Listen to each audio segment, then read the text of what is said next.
terutama bagi ibu-ibu. Sebagaimana saya selalu katakan, sekarang ini apapun semua tergantung kepada emak-emak. Anak soleh tergantung kepada emak-emak, suami soleh tergantung kepada emak-emak, presiden terpilih tergantung emak-emak, bupati terpilih juga tergantung emak-emaknya. Jangan pernah mengentengkan fungsi daripada emak-emak. Termasuk apa? Kesalehan anak itu tergantung pada ibu. Karena ibu itu doanya itu seperti doanya 100 orang wali. Gunakan kesempatan. Ini kesempatan buat ibu-ibu. Sekarang ini ibu, sekitar 20 tahun yang lalu, saya masih teringat saya punya guru itu berkata begini. Kalau seumpama ada yang mengajar, mengawasi muridnya 24 jam dengan keadaan yang seperti sekarang ini, masih kalah dengan lingkungannya. Apalagi sekarang setelah 20 tahun. Apalagi sudah ada HP. Apalagi sudah ada lingkungan yang sangat luar biasa sekarang ini. Sehingga yang bisa menyelamatkan benar-benar itu cuma, saya selalu katakan, yang bisa menyelamatkan anak muda kita generasi ke depan ini adalah yang pertama Al-Quran. Jangan lupa baca Al-Quran walaupun 1 lembar setiap hari. Yang kedua sholat 5 waktu. Silahkan kita berdosa besar, silahkan kita apapun yang kita lakukan, tapi jangan pernah kita tinggalkan sholat 5 waktu. Selama kita masih melaksanakan sholat 5 waktu, selama itu pula insya Allah akan menjaga, Allah akan menjaga kita daripada dosa-dosa yang akan menyebabkan kita meninggal dalam keadaan su'ul khotimah. Waliyatubillah.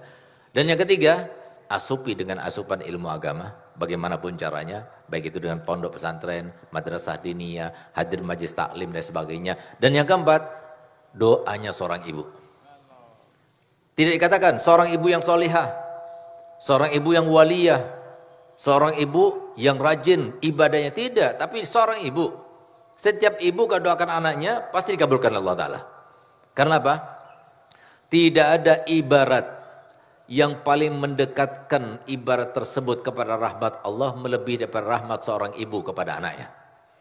Mohon maaf, bukan berarti kita sebagai ayah-ayah ini tidak mempunyai kontribusi yang besar kepada anak-anak kita, tidak. Tapi memang seorang ibu itu kontribusinya, kasih sayangnya tidak bisa digambarkan dengan gambaran kasih sayang apapun di dunia ini.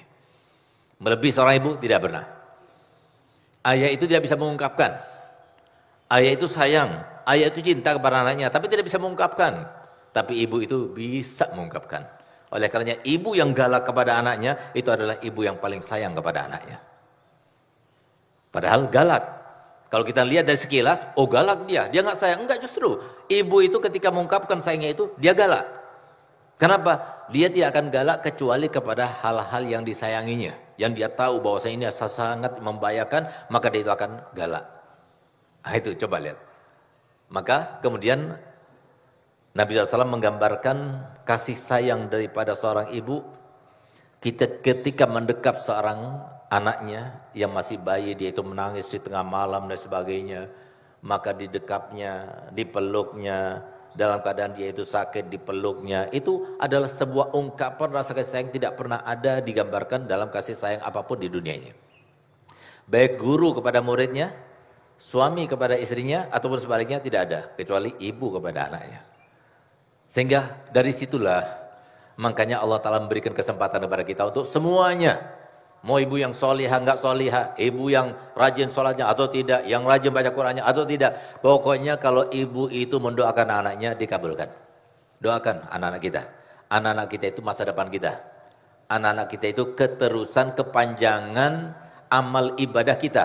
Kalau kita sudah nanti tidak mungkin lagi beramal ibadah alias sudah meninggal dunia, yang meneruskan amal ibadah kita menjadi jariah buat kita siapa? Anak-anak kita.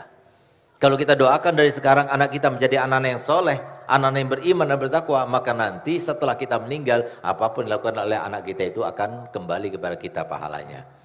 Kapan kita itu berdoa? Berdoa yang paling dikabulkan ketika kita bangun malam. Bahkan dikatakan oleh Imam Ghazali bahwasanya kewalian itu tidak akan diberikan kepada seseorang yang tidak bangun malam. Imam Abu Hanifah ketika beliau itu menerima murid-muridnya belajar di tempatnya, kalau ada salah satu murid yang tidak bangun malam maka diusirnya. Kenapa? Kata beliau, tidak ada kebaikan pada seorang murid kalau dia itu tidak bangun malam. Nah, oleh karena itu carilah kesehatan pada bangun malam, carilah kekabulan hajat pada bangun malam, carilah kesendirian bersama Allah pada bangun malam, dan biasakan untuk kita itu sharing dan juga kita curhat kepada Allah pada saat kita bangun malam. Itu sangat bermanfaat ibu-ibu. Jadi bangun malam, di tengah kesendirian kita bersama Allah Ta'ala setelah kita sholat 2 rakaat, kita curhat kepada beliau. Nangis kepada beliau. Itu tetesan air mata pada tengah malam, itu satu tetesan itu kata Nabi Muhammad bisa memadamkan panasnya api neraka jahanam. Bangun malam. Kenapa ibu kalau mau curhat, kan mudah sekali. Sehingga berapa kali di Al-Bushra ini ketika ibu-ibu bertanya dalam keadaan meneteskan air mata. Ya kan? Nah, sama ketika malam kita curhat kepada Allah Ta'ala, dengan mudahnya kita akan meneteskan air mata. Menetesnya air mata pada saat itu lebih afdal daripada ibadah-ibadah yang kita lakukan. Kenapa? Menetes air mata karena takut kepada Allah, menetes air mata karena merasa dekat kepada Allah, menetes air mata karena dia merasa senang dengan Allah, itu adalah termasuk asarul ibadah yang paling besar. Itu tidak akan kita dapatkan kecuali pada malam hari.